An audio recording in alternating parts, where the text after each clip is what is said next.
새벽 11시 고급 아파트 어두운 복도. 72세 시어머니는 잠을 이루지 못했다. 며느리 방에서 새어나오는 목소리. 그녀는 3개월 전 30억을 며느리에게 줬다. 떨리는 손으로 녹음 버튼을 눌렀다. 2024년 10월 28일 밤 11시 서울 서초구의 한 고급 아파트. 72세 김순희 씨는 잠을 이루지 못하고 침대에서 일어났습니다. 요즘 들어붙죠? 잠이 없어졌습니다. 나이 탓이려니 생각했지만 마음 한편에는 알 수 없는 불안감이 자리 잡고 있었습니다. 거실로 향하던 순희 씨의 발걸음이 멈췄습니다. 며느리 이지영의 방에서 희미한 불빛과 함께 목소리가 새어나왔습니다. 이 시간에 누구와 통화를 하는 거지?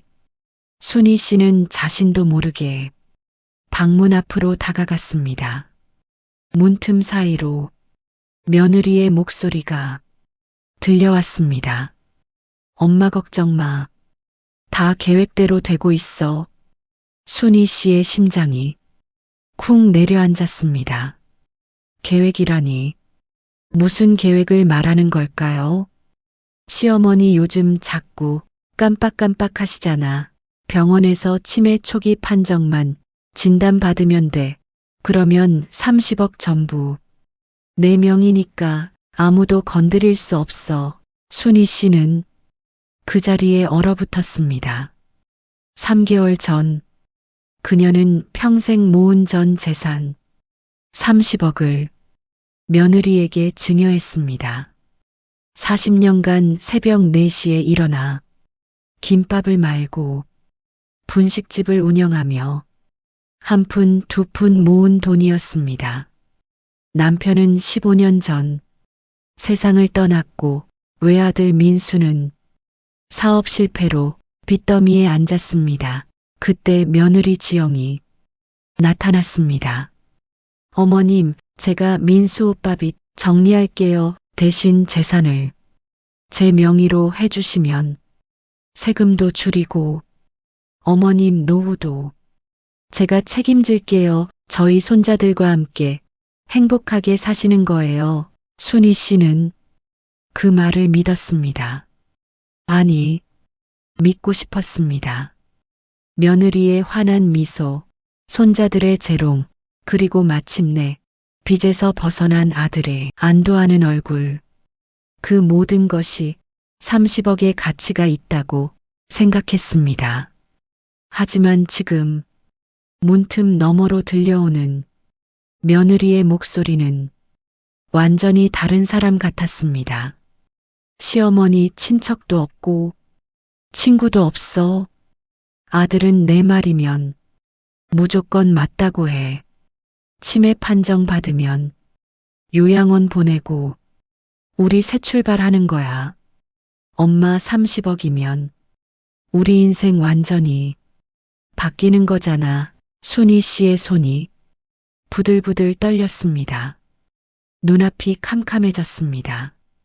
치매 판정, 요양원. 그녀는 정신이 멀쩡했습니다.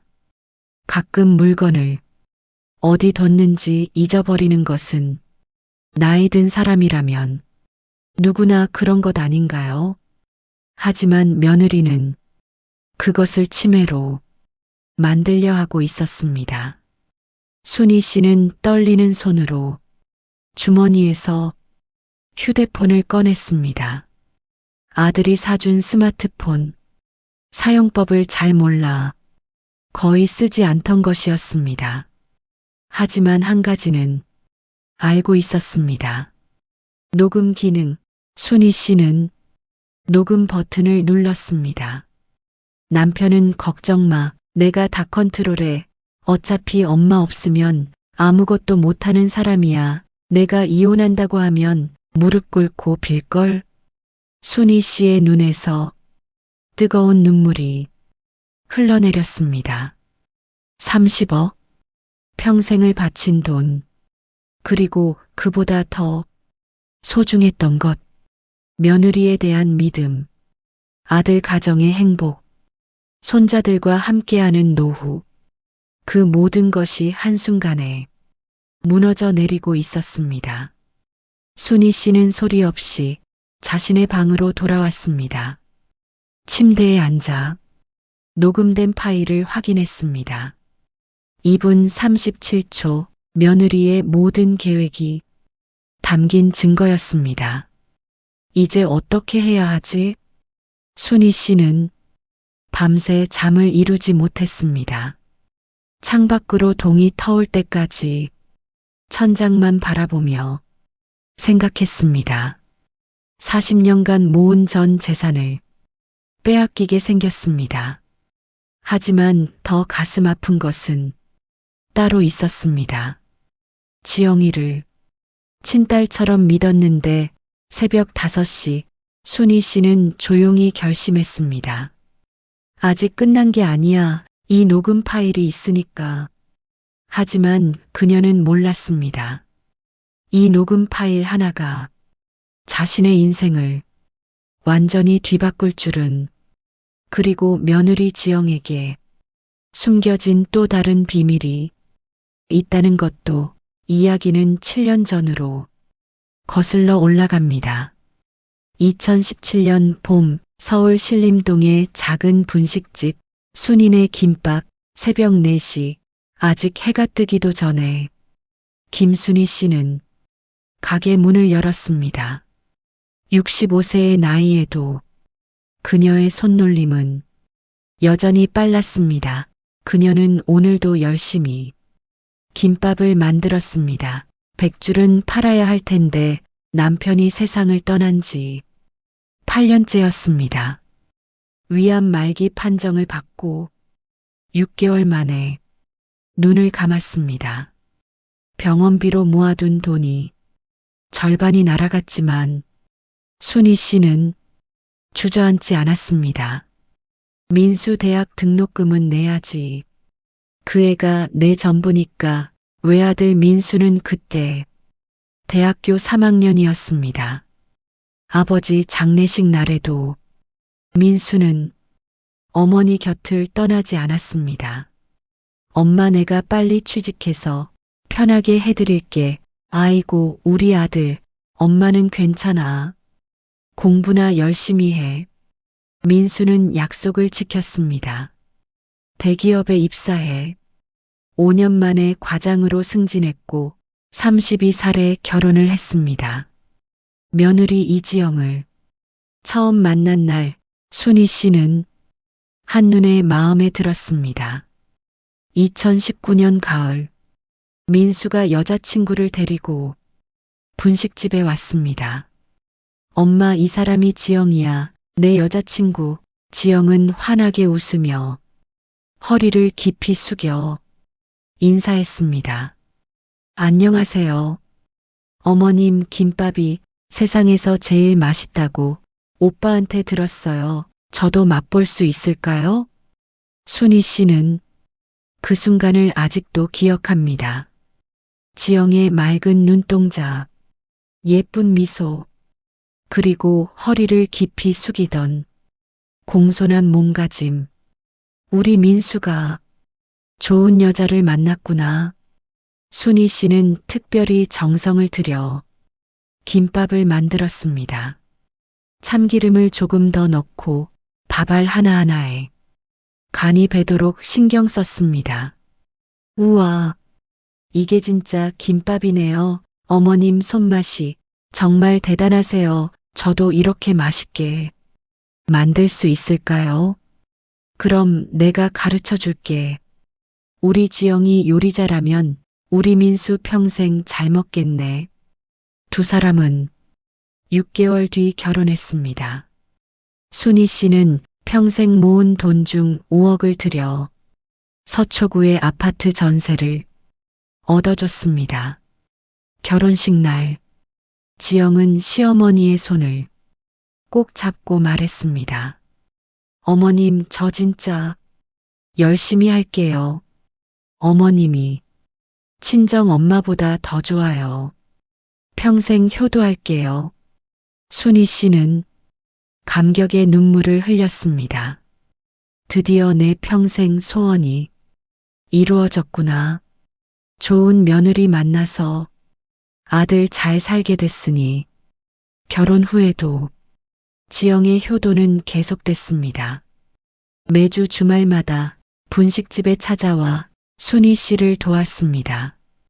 어머님, 오늘은 제가 도울게요. 어머님은 쉬세요. 아이고, 우리 지영이. 바쁠 텐데 왜 여기까지 와서. 무슨 말씀이에요? 어머님이 우리 신혼집 마련해 주신 건데요. 이 정도는 해야죠. 1년 후 첫 손자 민준이가 태어났습니다. 그리고 2년 후 둘째 손녀 서연이도 태어났습니다. 순희 씨의 삶은 손자들로 인해 빛이 났습니다. 68세에 분식집을 정리하고 평생 모은 전 재산은 30억이 되어 있었습니다. 아파트 전세금 5억, 분식집 건물 매각대금 15억, 그리고 40년간 모은 저축 10억. 순희 씨는 행복했습니다. 비록 남편은 먼저 떠났지만 효도하는 아들과 며느리, 그리고 예쁜 손자들이 있었으니까요. 우리 민준이 서연이 할머니가 맛있는 거 많이 해줄게.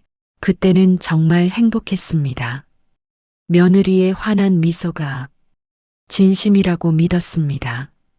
아들 가정이 영원히 행복할 거라 믿었습니다. 하지만 그때 순희 씨는 몰랐습니다. 그 행복 뒤에 어둠이 숨어 있다는 것을, 그리고 그 어둠이 자신의 전 재산 30억을 노리고 있다는 것을. 2024년 초 아들 민수의 회사가 무너졌습니다. 코로나 이후 경기 침체가 계속되면서 민수가 다니던 중견기업이 부도를 맞았습니다. 15년간 다니던 회사였습니다. 퇴직금은 밀린 월급으로 대체됐고 민수의 손에 남은 것은 4억 원의 투자 손실뿐이었습니다. 엄마, 나 회사 잘렸어. 근데 그것보다 더 큰 문제가 있어. 주식으로 4억을 날렸어. 뭐 4억? 엄마 미안해. 정말 미안해. 순희 씨는 밤새 잠을 이루지 못했습니다. 다음 날 아침 며느리 지영이 찾아왔습니다. 평소와 달리 표정이 어두웠습니다. 어머님, 솔직하게 말씀드릴게요. 민수 오빠 빚이 4억이에요. 저희 집 전세금이 5억인데 전세 만기 때 집주인이 돈을 돌려주지 않으면 저희 정말 길거리에 나앉아요. 그래서 어떡하면 되겠니? 지영은 잠시 뜸을 들이다가 말했습니다. 어머님, 제가 방법을 찾았어요. 어머님 재산을 제 명의로 이전하면 세금도 줄이고 민수 오빠 빚도 정리할 수 있어요. 제가 어머님 노후를 책임질게요. 저희 집에서 함께 사시는 거예요. 순희 씨는 갈등했습니다. 평생 모은 30억. 작은 돈이 아니었습니다. 하지만 손자들의 얼굴이 떠올랐습니다. 민준이와 서연이, 그 아이들이 길거리에 나앉는다는 건 상상도 할 수 없었습니다. 그래, 우리 손자들을 위해서라면 내가 그 돈 해줄게. 2024년 7월 15일 순희 씨는 서초동 공증사무소에서 30억 전 재산을 며느리 이지영 명의로 증여했습니다. 세금 문제로 아들이 아닌 며느리 명의로 하는 것이 유리하다는 지영의 말을 믿었습니다. 증여 후 첫 달, 모든 것이 완벽해 보였습니다. 순희 씨는 아들 부부의 집으로 이사했고 손자들과 매일 함께 했습니다. 아침마다 손자들 등교를 챙기고 저녁에는 함께 저녁을 먹었습니다. 하지만 두 번째 달부터 이상한 일들이 벌어지기 시작했습니다. 첫 번째 신호는 방이었습니다. 처음에는 가장 큰 방을 사용하라고 했던 며느리가 한 달 만에 말을 바꿨습니다. 어머님 죄송한데요. 서연이가 자꾸 악몽을 꿔서 제 방에서 같이 자야 할 것 같아요.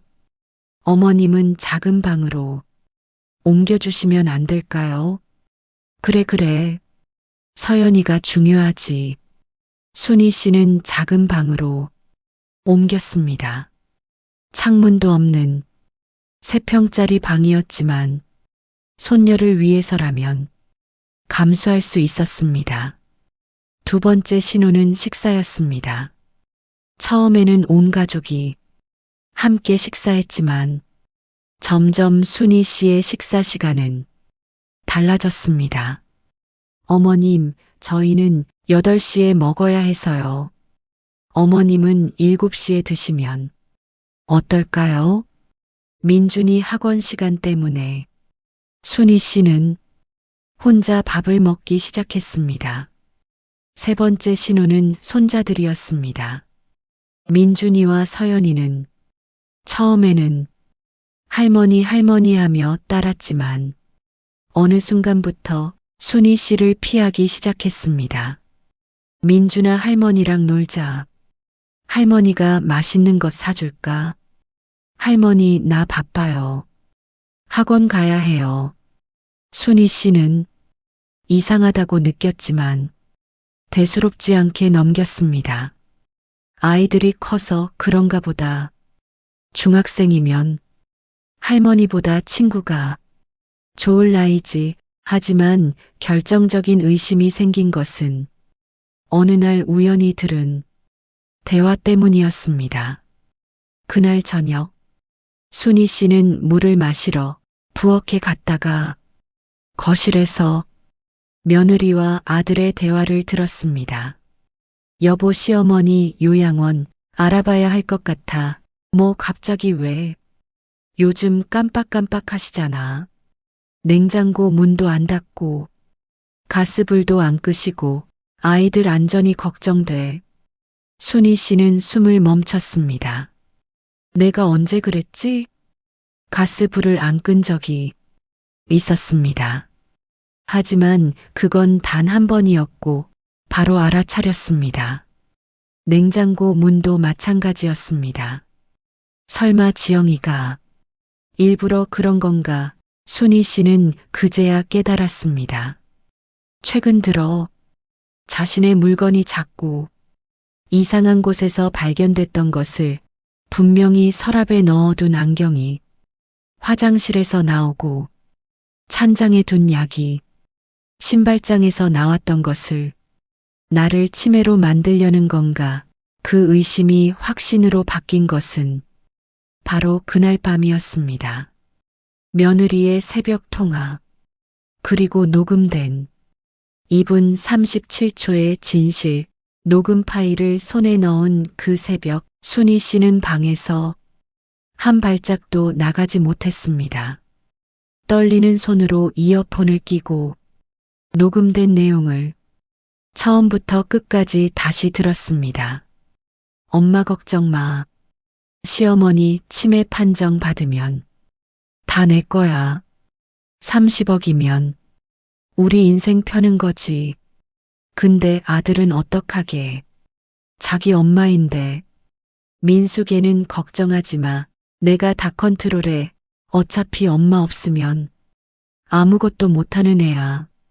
내가 이혼한다고 하면 무릎 꿇고 빌걸. 순희 씨의 손이 부들부들 떨렸습니다. 민수가 아무것도 못하는 애라고?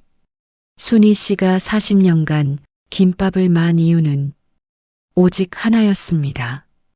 아들을 잘 키우기 위해서 아들이 행복하게 살기를 바랬기 때문입니다. 그런데 며느리는 그 아들을 컨트롤한다고 말했습니다. 새벽 6시 순희 씨는 결심했습니다. 증거가 더 필요해. 녹음 파일만으로는 부족했습니다. 며느리가 구체적으로 무슨 계획을 세우고 있는지 알아야 했습니다. 순희 씨는 조심스럽게 방문을 열고 거실로 나왔습니다. 며느리와 아들은 아직 자고 있었습니다. 거실 테이블 위에 며느리의 노트북이 놓여 있었습니다. 순희 씨는 컴퓨터를 잘 모르지만 아들이 가르쳐 준 기본적인 것은 알고 있었습니다. 떨리는 손으로 노트북을 열었습니다. 화면이 켜지자 카카오톡 창이 열려 있었습니다. 순희 씨는 채팅 목록을 스크롤했습니다. 엄마라고 저장된 대화창을 눌렀습니다. 그리고 그녀는 심장이 멈추는 것 같은 충격을 받았습니다. 대화 내용은 한 달 전부터 시작되어 있었습니다. 엄마 시어머니 재산 증여 완료됐어. 이제 다 내 명이야. 잘했어. 근데 시어머니 어떡할 거야? 요양원 보내야지. 근데 바로 보내면 의심받으니까 치매인 것처럼 만들어야 해. 어떻게 요즘 물건 위치 자꾸 바꿔놓고 있어. 안경 약 열쇠 같은 거 시어머니가 자꾸 못 찾으시거든. 민수한테는 엄마가 깜빡깜빡 하신다고 말해놨어. 순희 씨의 눈에서 뜨거운 눈물이 흘러내렸습니다. 그러니까 다 계획된 거였어. 안경이 화장실에서 나온 것도, 약이 신발장에서 나온 것도 모두 며느리가 일부러 옮겨놓은 것이었습니다. 자신을 치매 환자로 만들기 위한 치밀한 계획이었습니다. 순희 씨는 계속 스크롤을 내렸습니다. 엄마 다음 주에 병원 예약했어. 시어머니 치매 검사한다고 하고 데려갈 거야. 의사한테는 내가 미리 얘기해 놓을게. 의사가 말을 들어. 대학 동창이야. 한번 부탁하면 되지. 돈 좀 주면 진단서 써주겠지. 순희 씨는 입을 틀어막았습니다. 의사까지 매수한 거야. 며느리의 계획은 완벽했습니다. 물건 위치 조작, 아들 세뇌, 의사 매수. 순희 씨가 아무리 정상이라고 외쳐도 아무도 믿어주지 않을 상황을 만들고 있었던 것입니다. 순희 씨는 휴대폰을 꺼내 채팅 화면을 사진으로 찍었습니다. 손이 떨려서 여러 번 실패했지만 결국 모든 대화 내용을 찍는 데 성공했습니다. 그때 며느리 방에서 인기척이 났습니다. 순희 씨는 재빨리 노트북을 닫고 거실 소파에 앉았습니다. 마치 아침에 일어나 앉아있던 것처럼. 어머님, 일찍 일어나셨네요. 응, 잠이 안 와서. 어머님, 오늘 병원 가시는 거 아시죠? 건강검진이요. 제가 예약해뒀어요. 순희 씨는 그 순간 모든 것을 이해했습니다. 건강검진이 아니야. 치매 검사야. 며느리는 웃고 있었습니다. 3개월 전 30억 증여받을 때 보여줬던 그 환한 미소 그대로. 하지만 이제 순희 씨는 알았습니다. 그 미소 뒤에 숨겨진 악마의 얼굴을. 그래, 병원 같이 가자. 순희 씨는 결심했습니다. 오늘 병원에서 모든 것을 끝내야 해. 녹음 파일과 채팅 캡처, 이 두 가지 증거를 들고 며느리의 계획을 무너뜨릴 생각이었습니다. 하지만 순희 씨는 몰랐습니다. 며느리에게는 아직 더 큰 비밀이 숨겨져 있다는 것을. 그리고 그 비밀이 순희 씨의 인생을 완전히 뒤바꿔 놓을 것이라는 것을 2024년 10월 29일 오전 10시 서울 강남구의 대형 병원. 순희 씨는 며느리와 함께 신경과 진료실 앞에 앉아 있었습니다. 오늘이야. 오늘 모든 것을 끝내야 해. 순희 씨의 가방 안에는 녹음 파일이 담긴 휴대폰과 채팅 캡처 사진이 들어 있었습니다. 진료가 끝나면 경찰서로 가서 모든 것을 신고할 계획이었습니다. 어머님, 긴장하지 마세요. 그냥 간단한 검사예요. 저도 옆에 있을게요. 그래. 진료실 문이 열렸습니다. 김순희님 들어오세요. 순희 씨와 지영이 함께 진료실에 들어갔습니다. 30대 후반의 여자 의사가 앉아 있었습니다. 순희 씨는 의사의 얼굴을 보는 순간 심장이 철렁 내려앉았습니다. 의사의 책상 위에 놓인 명패, 신경과 전문의 한서연, 그리고 그 옆에 세워진 사진 액자, 그 안에는 의사와 며느리 지영이 함께 찍은 사진이 있었습니다. 대학 졸업사진처럼 보였습니다. 대학 동창, 채팅에서 봤던 그 대학 동창이 바로 이 의사였습니다. 안녕하세요, 어머님. 저는 신경과 전문의 한서연입니다. 오늘 간단한 인지 기능 검사를 할 건데요. 편하게 생각하시면 됩니다. 순희 씨는 며느리를 힐끗 봤습니다. 지영은 아무렇지 않은 표정으로 웃고 있었습니다. 계획대로 되고 있다고 생각하겠지. 순희 씨는 오히려 마음이 차분해졌습니다. 좋아, 어디 해봐라. 자, 어머님. 지금부터 제가 몇 가지 질문을 드릴게요. 오늘 날짜가 언제죠? 2024년 10월 29일. 화요일입니다. 여기가 어디인지 아세요? 서울 강남구에 있는 병원이요. 이름은 정확히 모르겠네요. 의사는 고개를 끄덕이며 뭔가를 적었습니다.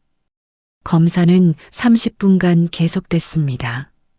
숫자 거꾸로 세기, 단어 기억하기, 시계 그리기. 순희 씨는 모든 문제에 정확하게 대답했습니다. 70이 세치고 기억력이 상당히 좋은 편이었습니다. 40년간 분식집을 운영하며 수십 가지 재료와 레시피, 단골 손님들의 얼굴과 이름을 기억해야 했으니까요. 검사가 끝나자 의사의 표정이 미묘하게 변했습니다. 지영아, 잠깐 밖에서 얘기할까? 순희 씨는 진료실에 혼자 남겨졌습니다.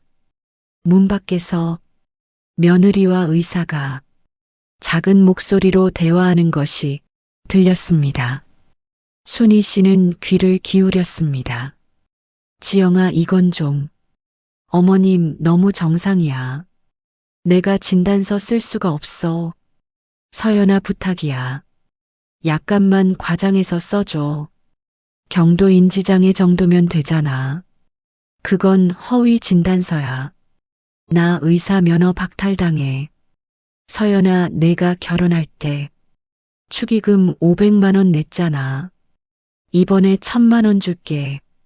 그냥 한 번만. 순희 씨는 휴대폰을 꺼내 녹음 버튼을 눌렀습니다. 어떻게 쓸지 모르겠다. 일단 생각해 볼게. 고마워, 서연아. 진단서 나오면 바로 연락해. 순희 씨는 휴대폰을 서둘러 가방에 넣었습니다.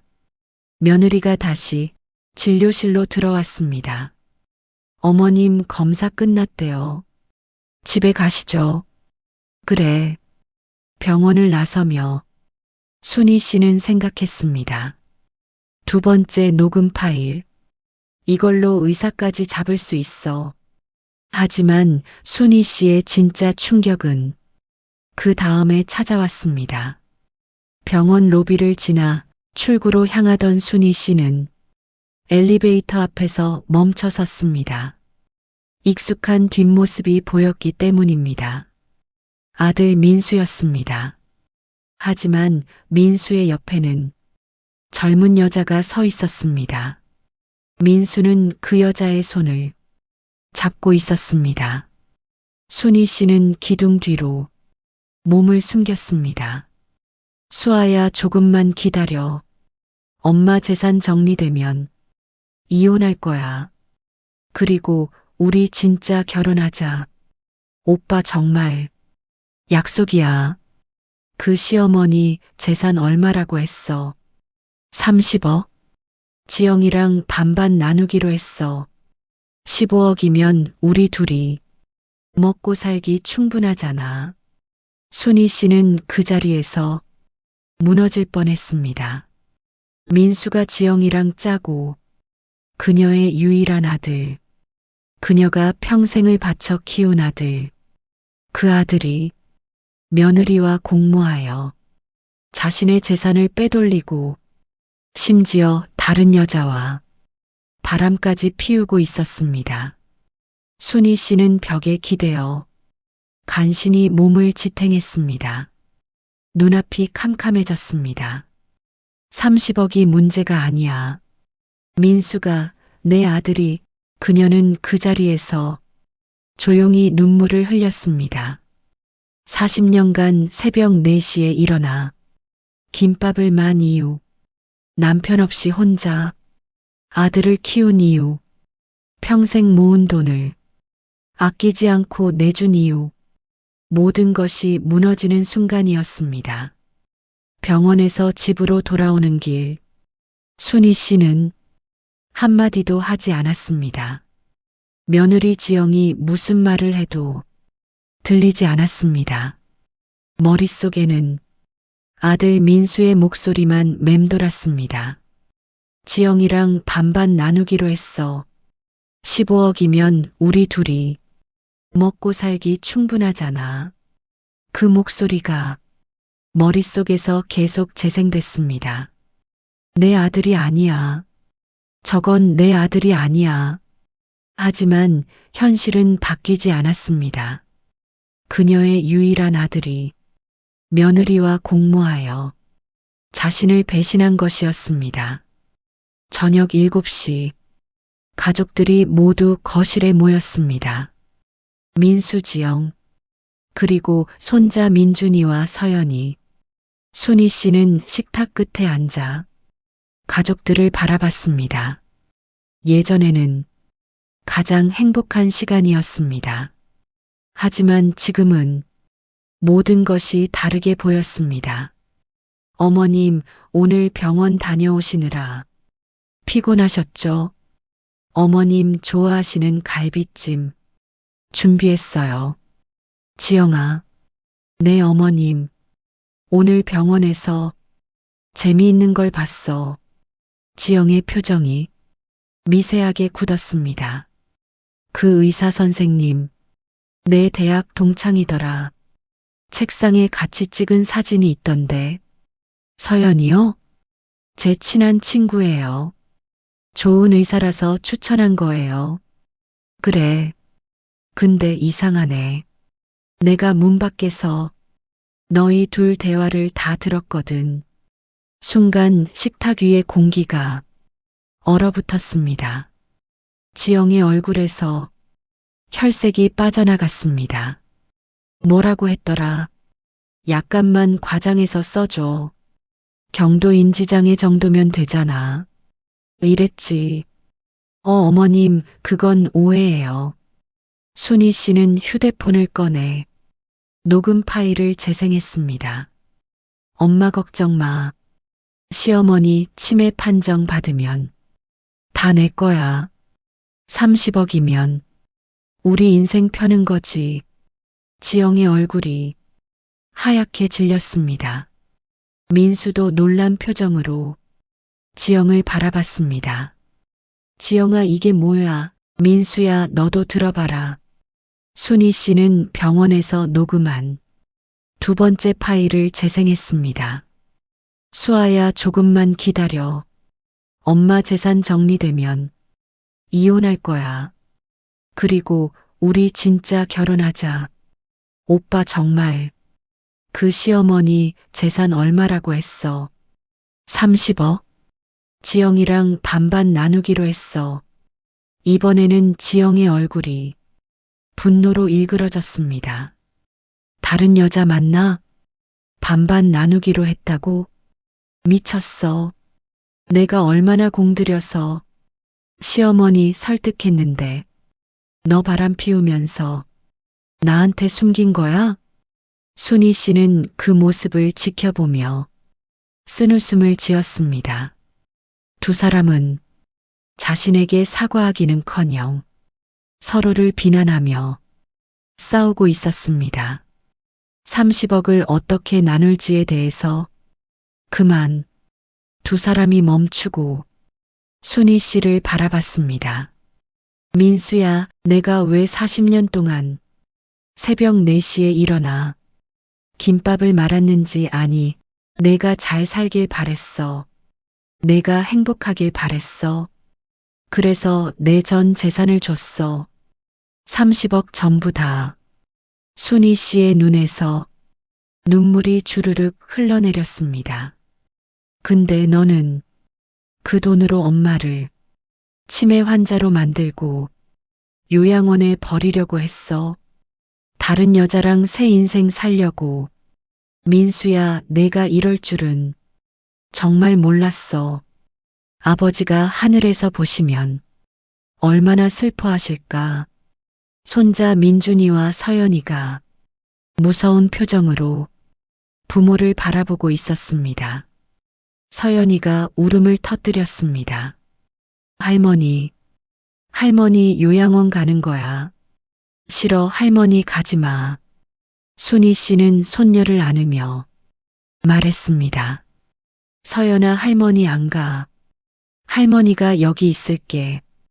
그리고 순희 씨는 일어나 민수와 지영을 바라봤습니다. 내일 아침 변호사 만나러 갈 거야. 이 녹음 파일들 다 가지고. 어머님, 그건 증여 취소 소송 넣을 거야. 사기에 의한 증여 취소. 내가 이길 수 있을지 모르겠지만 싸워볼 거야. 순희 씨는 방으로 들어가며 말했습니다. 그리고 민수야, 넌 더 이상 내 아들이 아니야. 방문이 닫혔습니다. 순희 씨는 침대에 앉아 한참을 울었습니다. 72년 인생에서 가장 슬픈 밤이었습니다. 그날 밤 순희 씨는 잠을 이루지 못했습니다.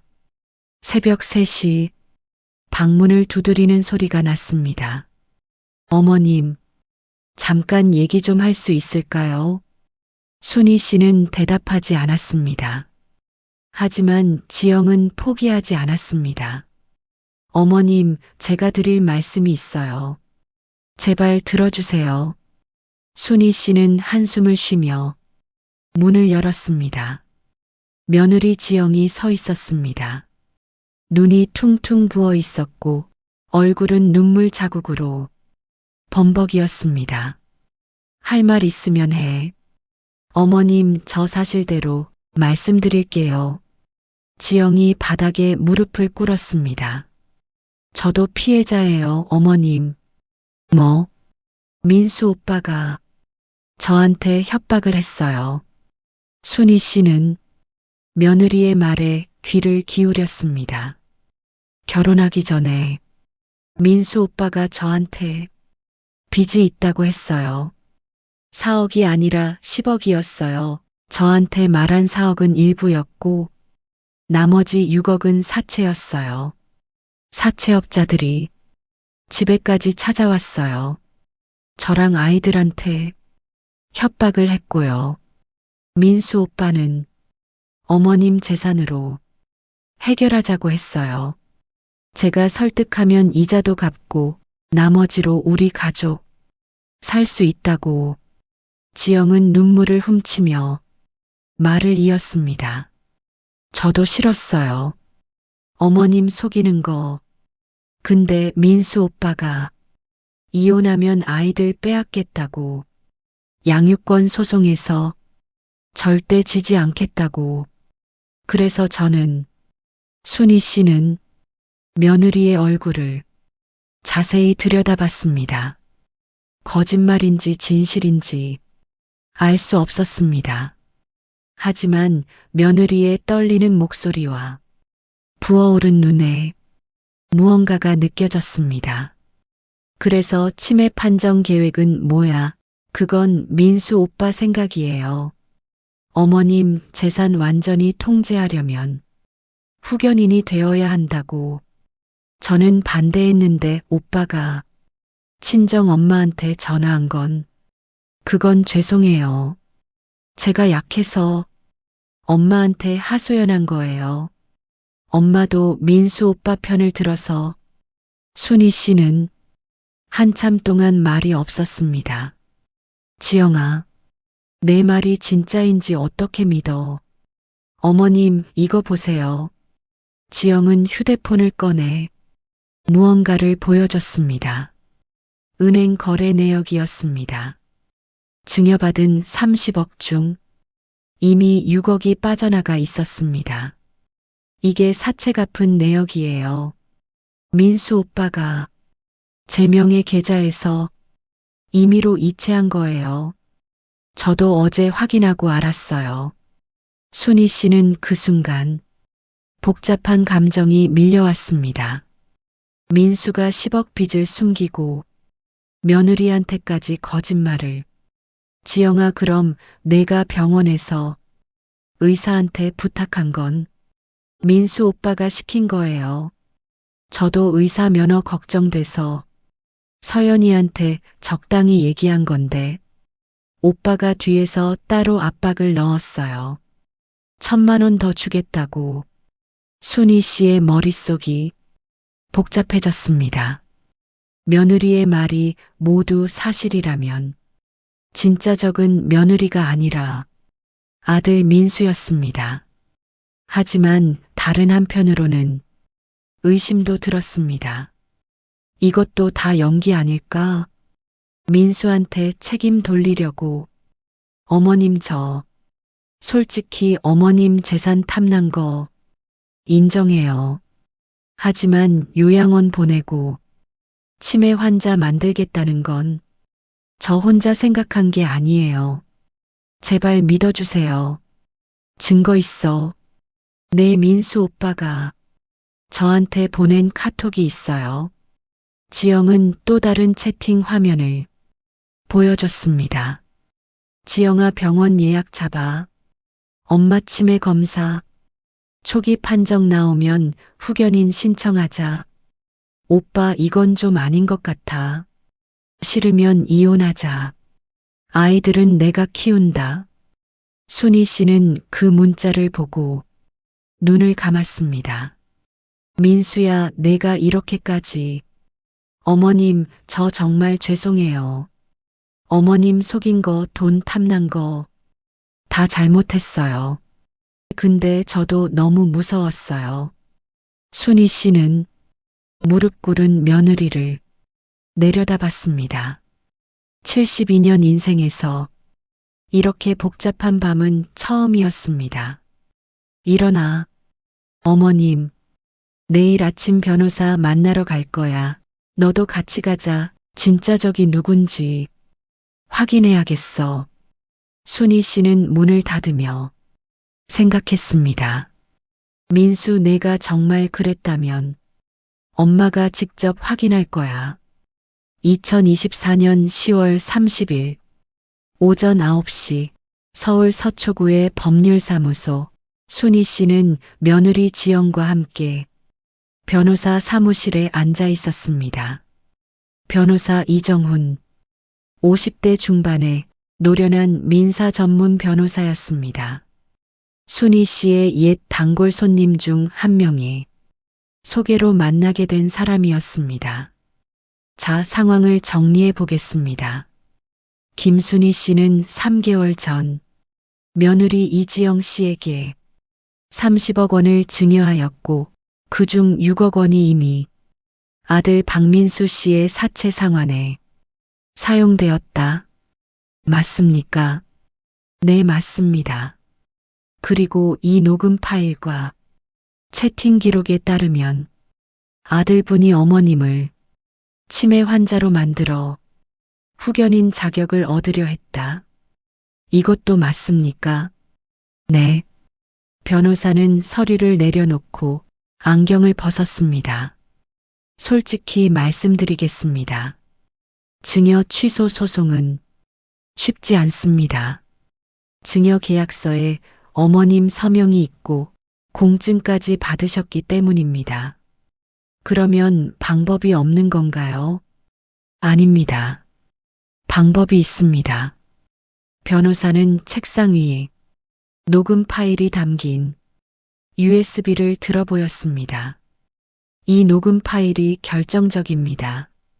사기에 의한 증여, 즉 증여 당시 며느리가 처음부터 어머님을 요양원에 보낼 계획이었다면 이건 착오에 의한 의사표시로 취소가 가능합니다. 변호사님, 저도 증언할 수 있어요. 민수 오빠가 저한테 시킨 거라고. 이지영 씨, 당신이 증여자 측 증인으로 서면 소송에 큰 도움이 됩니다. 하지만 리스크도 있어요. 남편분과 완전히 적이 되는 겁니다. 상관없어요. 이혼할 거예요. 순희 씨는 며느리를 바라봤습니다. 지난밤 며느리의 고백이 진심이었는지 아직 완전히 믿지는 못했습니다. 하지만 지금 이 순간 며느리가 자신의 편에 서 있다는 것만은 분명했습니다. 좋습니다. 그러면 두 가지를 동시에 진행하겠습니다. 첫째, 사기에 의한 증여 취소 소송, 둘째, 아들 박민수 씨에 대한 사기 및 횡령 형사고소. 형사고소요. 그건 어머님, 아드님이 어머님 돈 6억을 임의로 빼갔습니다. 이건 횡령이에요. 그리고 허위 진단서로 후견인 자격을 얻으려 한 건 사문서 위조 미수입니다. 순희 씨는 고개를 숙였습니다. 아들을 형사 고소한다. 그 말이 가슴에 비수처럼 꽂혔습니다. 변호사님, 제가 아들을 고소하면 민수가 감옥에 가나요? 금액과 정황에 따라 다릅니다. 하지만 솔직히 말씀드리면 고소 없이는 재산을 되찾기 어렵습니다. 아드님이 순순히 돈을 돌려줄 것 같습니까? 순희 씨는 대답하지 못했습니다. 민수의 얼굴이 떠올랐습니다. 어린 시절 방긋 웃으며 엄마 사랑해하던 그 얼굴. 하지만 동시에 병원에서 들은 목소리도 떠올랐습니다. 30억? 지영이랑 반반 나누기로 했어. 어머님, 저도 함께 고소할게요. 민수 오빠가 저한테도 한 짓이 있으니까요. 지영아, 어머님, 저 진심이에요. 이제 더 이상 참지 않을 거예요. 순희 씨는 며느리의 눈을 바라봤습니다. 그 눈에는 진심이 담겨 있었습니다. 변호사님, 진행해 주세요. 증여 취소 소송이랑 형사고소요. 알겠습니다. 오늘 바로 서류 작업 들어가겠습니다. 그날 오후 순희 씨는 경찰서에서 고소장을 제출했습니다. 피고소인 박민수, 자신의 외아들, 고소 내용, 사기 횡령 사문서, 위조 미수, 경찰서를 나서며 순희 씨는 하늘을 올려다봤습니다. 72년 인생에서 아들을 고소하게 될 줄은 꿈에도 몰랐습니다. 눈물이 흘러내렸습니다. 하지만 이번에는 슬픔의 눈물만은 아니었습니다. 민수야, 엄마가 널 사랑하지 않아서가 아니야. 엄마가 널 바로잡지 못해서 이렇게 된 거야. 순희 씨는 눈물을 닦고 앞으로 걸어갔습니다. 이제 시작이었습니다. 3개월 후 2025년 1월 서울가정법원 민사제호부 법정 순희 씨는 원고 측 좌석에 앉아 있었습니다. 그녀의 옆에는 며느리 지영과 변호사가 함께 있었습니다. 피고 측에는 아들 민수가 앉아 있었습니다. 3개월 만에 보는 아들의 얼굴은 몰라보게 초췌해져 있었습니다. 눈 밑에는 다크서클이 짙게 내려앉았고 광대뼈가 튀어나올 정도로 말라 있었습니다. 민수의 옆에는 국선 변호사가 앉아 있었습니다. 사선 변호사를 쓸 돈이 없었던 것입니다. 경찰 수사 결과 민수의 실제 빚은 10억이 아니라 15억이었습니다. 사채뿐 아니라 불법 도박 빚까지 있었던 것입니다. 순희 씨의 30억 중 6억은 이미 사채 이자 갚는 데 쓰였고 나머지 3억은 민수가 숨겨둔 또 다른 계좌로 빼돌린 것이 확인됐습니다. 본 재판부는 원고 김순희의 증여 취소 청구에 대해 판결을 내리겠습니다. 법정안이 조용해졌습니다. 순희 씨는 떨리는 손으로 무릎 위에 손수건을 꼭 쥐었습니다. 첫째 피고 측이 증여를 받을 당시 원고를 기망하여 증여 의사를 얻어낸 사실이 인정됩니다. 증거로 제출된 녹음 파일과 문자 메시지가 이를 뒷받침합니다. 민수가 고개를 떨궜습니다. 둘째 피고 박민수는 원고의 재산 9억 원을 임의로 처분한 사실이 인정됩니다. 이는 민사상 불법행위에 해당합니다. 따라서 본 재판부는 원고의 청구를 인용하여 피고 이지영에게 증여된 재산 중 잔여분 21억 원에 대한 증여 계약을 취소하고 피고 박민수에게 손해배상 9억 원 및 지연이자를 지급할 것을 명합니다. 순희 씨의 눈에서 눈물이 흘러내렸습니다. 이긴 것입니다. 법적으로 이긴 것입니다. 하지만 기쁨보다는 슬픔이 더 컸습니다. 법정 반대편에 앉은 아들의 무너진 모습이 눈에 들어왔기 때문입니다. 재판이 끝난 후 민수가 순희 씨 앞으로 다가왔습니다. 경비원이 막으려 했지만 순희 씨가 손을 들어 제지했습니다. 엄마 미안해. 정말 미안해. 민수의 얼굴은 눈물범벅이었습니다. 내가 미쳤었어. 도박에 빠지고 빚에 쫓기고 엄마 돈이면 다 해결될 거라고. 제정신이 아니었어. 엄마 한 번만 기회를 줘. 내가 다시 시작할게. 제발. 순희 씨는 아들의 얼굴을 오래 바라봤습니다. 40년 전 분만실에서 처음 안았던 그 아기, 첫 걸음마를 뗄 때 박수치며 웃었던 그 아이, 대학 합격 소식에 함께 기뻐했던 그 청년, 모든 순간이 스쳐 지나갔습니다. 민수야, 엄마가 널 미워해서 이런 게 아니야. 엄마가 널 너무 사랑해서 이렇게 된 거야. 내가 잘못된 길로 가는 걸 그냥 봐줄 수가 없었어. 형사 재판은 엄마가 선처 요청서 썼어. 초범이니까 집행유예 나올 거야. 하지만 조건이 있어. 순희 씨는 아들의 눈을 똑바로 바라봤습니다. 도박 치료받아. 재활센터 들어가. 그리고 다시 일어서 내 힘으로, 엄마 돈으로 내 인생 살려고 하지 마. 내 인생은 내가 살아야 해. 민수는 한참 동안 울었습니다. 그리고 천천히 고개를 끄덕였습니다. 알았어, 엄마. 내가 다시 시작할게. 그날 법원을 나서며 순희 씨는 며느리 지영과 함께 걸었습니다. 어머님, 저 이혼 서류 제출했어요. 그래, 힘들었겠다. 어머님, 저도 죄송해요. 처음에 어머님 재산 탐냈던 거 정말 죄송해요. 지영아, 너도 힘들었어. 알아. 두 여자는 나란히 법원 계단을 내려왔습니다.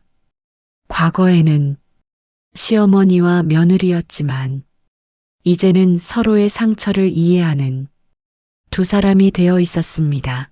1년 후 경기도 양평의 작은 전원주택, 김순희 씨는 마당에서 배추를 다듬고 있었습니다. 73세가 된 그녀의 손놀림은 여전히 능숙했습니다. 법원에서 돌려받은 21억 원, 그중 5억으로 이 작은 집을 샀고 나머지는 은행에 넣어두었습니다. 큰 아파트도 비싼 차도 필요 없었습니다. 그녀에게 필요한 건 오직 평온한 일상뿐이었습니다. 올해 김장은 잘 됐네. 지영이랑 애들 줘야지. 마당 한쪽에서 강아지 한 마리가 꼬리를 흔들며 뛰어왔습니다. 작은 믹스견이었습니다. 지난해 가을 유기견 보호소에서 입양한 아이였습니다. 복실아, 배고파? 잠깐만, 할머니가 밥 줄게. 순희 씨는 강아지 밥그릇에 사료를 담아주며 미소 지었습니다.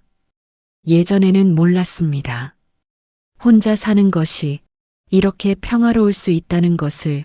40년간 분식집을 운영하며 단 하루도 쉬지 못했습니다. 아들을 키우느라, 남편 병원비를 마련하느라, 며느리와 손자들을 챙기느라. 하지만 지금 그녀에게는 오롯이 자신만의 시간이 있었습니다.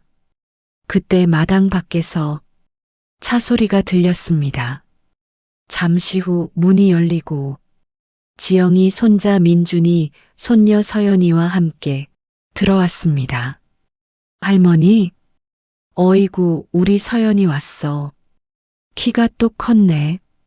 할머니, 저도요. 그래, 민준이도 잘생겨졌어. 지영이 뒤에서 비닐봉지를 들고 다가왔습니다. 어머님, 과일 사왔어요.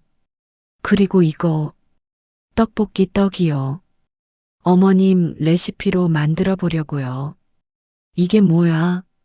안 가져와도 되는데. 어머님이 맛있는 거 해주시잖아요. 저도 뭐라도 해드려야죠. 순희 씨는 거실로 들어가 준비해둔 음식을 차렸습니다. 김치찌개, 잡채, 동그랑땡. 손자들이 좋아하는 음식들이었습니다. 역시 할머니 음식이 제일 맛있어요. 그래, 많이 먹어. 할머니가 더 해줄게. 밥을 먹던 지영이 조심스럽게 말을 꺼냈습니다. 어머님, 민수 오빠한테서 연락 왔어요. 순희 씨의 손이 잠시 멈췄습니다. 그래, 뭐라고 하던. 재활센터 수료했대요. 다음 달에 취업도 할 것 같다고. 어머님께 직접 연락드리고 싶은데 아직 용기가 안 난대요. 순희 씨는 한참 동안 말이 없었습니다. 아들 민수, 형사재판에서 집행유예를 선고받은 후 도박재활센터에 입소했습니다. 1년간 연락이 없었습니다. 순희 씨도 먼저 연락하지 않았습니다. 잘하고 있구나. 어머님, 민수 오빠 연락처 드릴까요? 순희 씨는 잠시 생각하다가 고개를 끄덕였습니다. 그래, 줘봐. 밥을 먹고 손자들이 마당에서 강아지와 노는 동안 순희 씨와 지영은 나란히 마루에 앉았습니다. 겨울 햇살이 따뜻하게 내리쬐고 있었습니다. 어머님, 저 감사해요. 저한테 기회 주신 거요. 그때 어머님이 저버리셨으면 저도 아이들도 어떻게 됐을지 몰라요. 지영아, 나도 고마워. 내가 진실을 말해줘서 싸울 수 있었어. 두 사람은 한참 동안 말없이 앉아 있었습니다. 멀리서 손자들의 웃음소리가 들려왔습니다. 40년 동안 내 인생은 다른 사람을 위한 거였어. 아들 위해, 남편 위해, 손자들 위해. 근데 이제야 알겠어. 나를 위한 삶도 살아야 한다는 거. 순희 씨는 마당에서 뛰어노는 손자들을 바라봤습니다. 30억? 그 돈이 중요한 게 아니었습니다. 정말 중요한 건 자신의 존엄을 지키는 것이었습니다. 사랑하는 사람에게 이용당하지 않는 것이었습니다. 그리고 그 과정에서 진짜 가족이 누구인지 알게 되는 것이었습니다. 저녁이 되어 지영과 손자들이 돌아간 후 순희 씨는 휴대폰을 꺼냈습니다. 지영에게 받은 민수의 번호. 한참을 망설이다가 문자를 보냈습니다. 민수야, 엄마야, 잘 지내고 있다며. 다행이다. 시간 되면 양평 와라. 엄마가 밥 해줄게. 문자를 보내고 순희 씨는 마당으로 나왔습니다. 해가 지고 있었습니다. 겨울 저녁 노을이 하늘을 붉게 물들이고 있었습니다. 강아지 복실이가 발밑으로 와서 꼬리를 흔들었습니다. 순희 씨는 복실이를 안아들며 중얼거렸습니다. 인생이란 게 참 알 수 없구나. 72년을 살면서 많은 것을 잃었습니다. 남편도, 아들에 대한 믿음도, 평생 모은 돈의 일부도. 하지만 동시에 많은 것을 얻었습니다. 자신의 존엄, 진짜 가족의 의미, 그리고 혼자서도 행복할 수 있다는 깨달음. 휴대폰에 알림이 울렸습니다. 민수의 답장이었습니다. 엄마, 나야, 미안해. 그리고 고마워. 다음 주에 갈게. 엄마 밥 먹고 싶어. 순희 씨의 눈가에 눈물이 맺혔습니다. 하지만 이번에는 슬픈 눈물이 아니었습니다. 그래, 이제 다시 시작이다. 겨울바람이 불어왔습니다. 하지만 순희 씨의 마음은 따뜻했습니다. 73세의 새로운 시작. 그것은 누구보다 자신을 사랑하는 것에서부터 시작되었습니다. 그리고 그녀는 알았습니다. 진짜 가족은 피가 아닌 마음으로 만들어진다는 것을. 오늘 이야기 어떠셨나요? 72세 김순희 씨는 평생 모은 30억을 며느리에게 줬습니다. 그리고 새벽에 들은 한 통의 전화. 치매 판정 받으면 다 내 거야. 그 순간 그녀의 세상은 무너졌습니다. 하지만 순희 씨는 포기하지 않았습니다. 떨리는 손으로 녹음 버튼을 누르고 증거를 모으고 법정에서 당당히 싸웠습니다. 결국 그녀는 자신의 존엄을 되찾았습니다. 돈보다 더 중요한 것, 가족의 진짜 의미, 그리고 나를 위한 삶. 73세의 새로운 시작이었습니다. 여러분은 어떻게 생각하시나요? 순희 씨의 선택이 옳았을까요? 아들을 용서하는 게 맞았을까요? 댓글로 여러분의 생각을 들려주세요. 이 영상이 마음에 드셨다면 좋아요와 구독 부탁드립니다. 구독과 좋아요는 저희에게 큰 힘이 됩니다. 알림 설정까지 해주시면 새로운 이야기를 가장 먼저 만나보실 수 있어요. 다음 이야기도 기대해 주세요. 시청해 주셔서 감사합니다.